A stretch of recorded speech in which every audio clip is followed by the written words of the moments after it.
आज रविवार का दिन था तो सुबह को मैं थोड़ा लेट ही जगा, परंतु जैसे ही मैं बिस्तर पर से उठा, अचानक मेरे सीने में तेज दर्द होने लगा। मुझे लगा कहीं मुझे हार्ट प्रॉब्लम तो नहीं है। ऐसे विचारों के साथ ही मैं आगे ड्राइंग रूम में गया तो मैंने देखा कि मेरा पूरा परिवार मोबाइल में व्यस्त था। मैंने पत्नी को देखकर उससे कहा, विनीता, आज मेरे सीने में और दिन से कुछ ज्यादा ही दर्द हो रहा है। मैं डॉक्टर से ब्लड प्रेशर चेक करा कर आता हूँ। पत्नी ने मोबाइल में नजर गड़ाए हुए ही अपना औपचारिक फर्ज पूरा करते हुए कहा, हाँ मगर संभल कर जाना, जरूरत हो तो फोन कर देना। बेटे और बेटी ने तो पूछना भी जरूरी नहीं समझा कि पापा क्या हुआ। मुझे लगा कि क्या मैं केवल पैसा कमाकर लाने के लिए और उन सबकी इच्छाएं पूरी करने के लिए ही हूँ। सोचते हुए मैंने अपनी कार की चाबी उठाई और पार्किंग में पहुंच गया। मुझे बेहद पसीना आ रहा था। कार का डोर खोलकर कार के अंदर बैठ गया, मगर घबराहट और सीने में दर्द के कारण कार की चाबी की होल में जा ही नहीं रही थी। पता नहीं क्या हो गया था और मेरी घबराहट थी कि बढ़ती ही जा रही थी। तभी हमारे घर में काम करने वाला लड़का निहाल साइकिल लेकर वहां आया और साइकिल को खड़ा करके ताला मारकर मेरे पास आकर मुझसे पूछने लगा, क्या हुआ साहब, कार स्टार्ट नहीं हो रही है क्या? मेरे माथे पर बेशुमार पसीना और मेरी अधखुली आंखें देखकर निहाल ने कहा, आपकी तबीयत ठीक नहीं लग रही है साहब। आपको इतना पसीना क्यों आ रहा है? और आपकी आपकी आंखें भी कैसे चढ़ी हुई हैं? साहब, इस हालत में आप अकेले कहाँ जा रहे हैं? निहाल बेटा, बस डॉक्टर को दिखाने ही तो जाना है। घर में सब अपने अपने कामों में व्यस्त हैं, तो अकेला ही जा रहा हूँ। साहब, आप हटो, मैं कार स्टार्ट करता हूँ, क्योंकि मेरी हालत इतनी खराब थी कि मुझसे कार में चाबी तक नहीं लग पा रही थी। निहाल ने एक ही झटके में कार में चाबी लगाई और कार स्टार्ट कर दी। साथ ही फिर से मुझसे पूछा, साहब, ऐसी हालत में आप अकेले क्यों जा रहे हो? मैं कुछ नहीं बोल सका। क्या बताता कि मेरे परिवार को मोबाइल से ही फुर्सत नहीं है। तभी निहाल ने फिर कहा, साहब, ऐसी हालत में आप अकेले मत जाइए। चलिए, आप साइड वाली सीट पर बैठिए, मैं लेकर चलता हूँ आपको। मैंने कहा, निहाल, तुम्हें कार चलाना आती है? निहाल मुस्कुराकर बोला, साहब, 4 व्हीलर का लाइसेंस है मेरे पास। आप चिंता मत करो, बेफिक्र होकर बैठ जाओ। पास ही के एक अस्पताल में हम पहुंच गए। निहाल दौड़कर अंदर गया और जल्दी ही अंदर से एक व्हील चेयर लेकर बाहर आया और बोला, साहब, अब आप पैदल नहीं चल रहे, इस व्हील चेयर पर बैठकर चलो। निहाल के मोबाइल पर लगातार घंटियां बजती रही। मैं समझ गया था फ्लैट में से सबके फोन आते होंगे कि अब तक क्यों नहीं आया। निहाल ने आखिर थक कर किसी को कह दिया कि आज नहीं आ सकता। निहाल डॉक्टर के जैसे ही व्यवहार कर रहा था। उसे बगैर पूछे मालूम हो गया था कि मुझे हार्ट प्रॉब्लम है। निहाल लिफ्ट के द्वारा व्हील चेयर आईसीयू की तरफ ले गया। मेरी तकलीफ सुनकर डॉक्टर्स की टीम तुरंत तैयार हो गई थी। सब टेस्ट शीघ्र ही किए गए।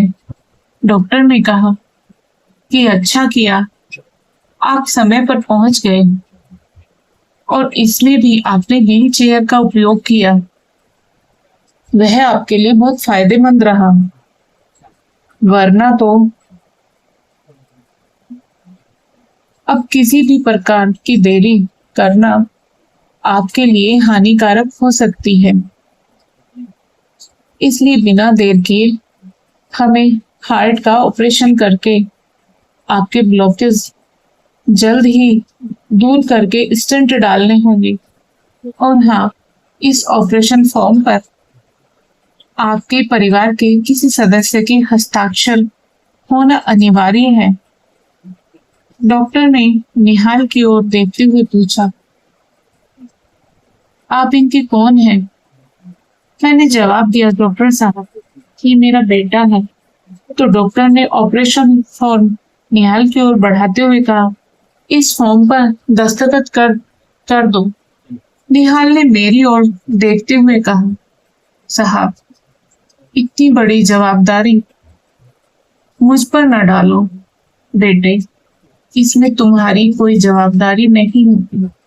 तुम्हारे साथ भले ही खून का संबंध नहीं है मेरा, फिर भी बगैर कहे तुमने अपनी वफादारी पूरी की। असलियत में यह जवाबदारी तो मेरे परिवार की थी। अभी तो जवाबदारी पूरी कर दो बेटा। मैं नीचे सही करके लिख दूंगा कि मुझे कुछ भी होगा तो जवाबदारी मेरी है। निहाल ने सिर्फ मेरे कहने पर ही हस्ताक्षर किए। और हाँ, घर फोन लगाकर खबर कर दो।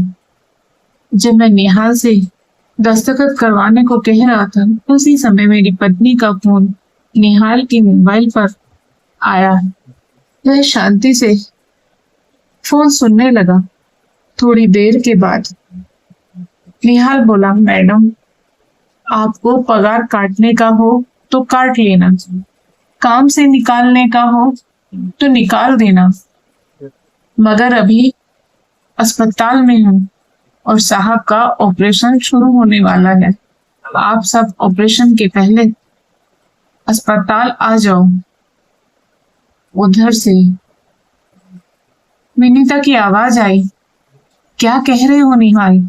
हाँ मैडम, मैं सही कह रहा हूँ। मेम साहब, मैं साहब को अस्पताल लेकर आया हूँ। डॉक्टर ने ऑपरेशन की तैयारी कर ली है। मैंने कहा, बेटा, घर से फोन था क्या? हाँ साहब।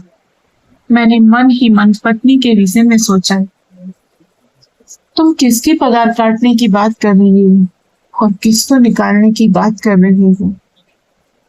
आंखों में आंसू के साथ निहाल के कंधे पर हाथ रखकर मैं बोला, बेटा, चिंता नहीं करते। मैं एक संस्था में सेवाएं देता हूँ। वे बुजुर्ग लोगों को सहारा देते हैं।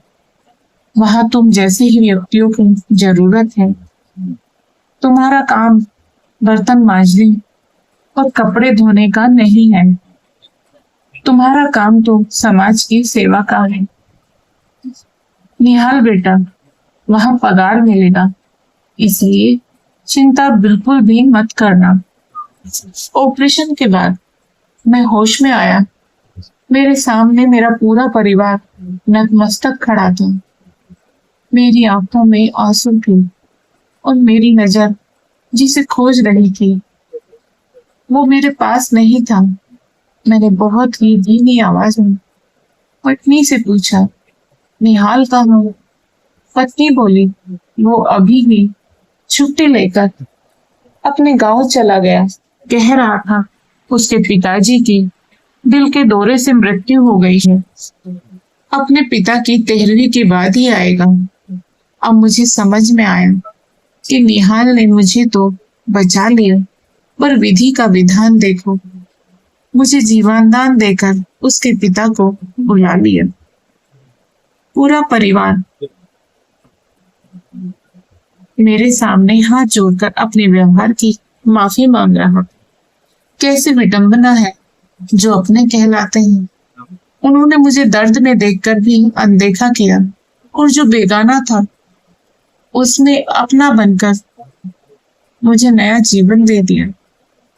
सब पारिवारिक परिवेश की देन है। हम अपने परिवार को सुविधाएं तो दे रहे हैं, परंतु परिवार के प्रति प्रेम, समर्पण भावनाएं समाप्त कर रहे हैं एक मोबाइल देकर। आज मोबाइल की लत अपनों को अपनों के दिल से कितना दूर लेकर चली जाती हैं। मोबाइल आज घर घर कलह का कारण भी बन गया है।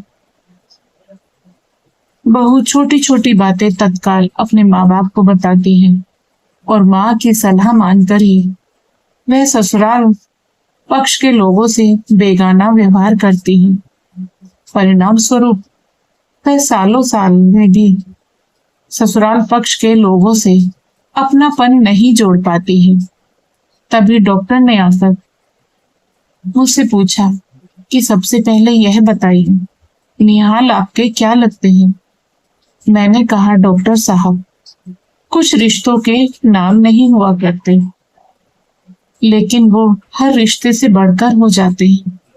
अच्छा हो कि उन रिश्तों के नाम और उनकी गहराई तक ना ही जाया जाए, वही बेहतर होगा। उससे उन अमूल्य रिश्तों की गरिमा बनी रहेगी। बस डॉक्टर साहब, मैं इतना ही कहूंगा कि वो आपात स्थिति में मेरे लिए एक फरिश्ता बनकर आया था। तभी मेरा बेटा सिद्धार्थ बोला, हमें माफ कर दो पापा, जो फर्ज हमारा था वह निहाल ने पूरा किया।